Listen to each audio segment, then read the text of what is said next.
સવારમાં હું જાઉં છું રસોડામાં. આપણે નાસ્તા પાણીને ટિફિન કરવાનું હોય છે. મેં તો ગેસ સળગાવ્યો પણ ગેસ સળગ્યો જ નહીં અને બાટલો વહી ગયો. હું ગઈ ચૂલો સળગાવવા અને ચૂલો સળગાવો એ મારી માટે બહુ મુશ્કેલ હતો. અને ચૂલો સળગાવીને પછી મેં ભાખરી અને ચા અને જો આવા કાળા વાસણ થાય ચૂલો સળગાવી પછી નાસ્તા પાણી કરી અને હું બેસી ગઈ કટિંગ કરવા.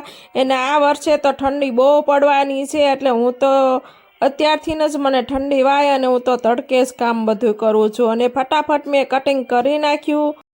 કટિંગ કરતી વખતે મને ચિંતા હતી બાટલો ભરાશે કે અને સિલિન્ડર કાઢીને તૈયાર રાખી દઉં. અને સિલિન્ડર કાઢી અને હું બહાર ઓસરીમાં મૂક્યો કે દાદા આવી ગયા અને મારા સસરા આવી ગયા એટલે મેં બાટલો એમને આપી દીધો. એને બાંધી અને જતા રહ્યા ભરાવા.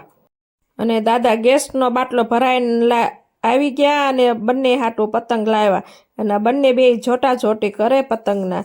ક્યાંય આયુષના પપ્પા આવી ગયા અને તે લાડ બધી કોકડી કોકડા અને ફોલ અને મશીનની વસ્તુ લાવ્યા. અને સંડાસનું બારણું તૂટી ગયું હતું એટલે હું રિપેરિંગ કરવા બેસી ગઈ. રિપેરિંગ થઈ ગયું એટલે હું પછી ભાજી વીણવા બેસી ગઈ.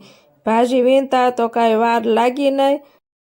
અને આ વર્ષે તો ઠંડી બહુ પડવાની છે એમ બધા કહે છે. મને તો અત્યાદીની ઠંડી લાગે છે.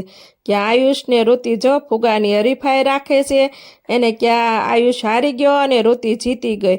અને બંને પછી ઠેકડા માર્યા અને મજા કરી. અમારો વિડીયો પસંદ આવે તો લાઈક કરો, શેર કરો અને નવા હો તો સબસ્ક્રાઈબ કરો. Bye bye.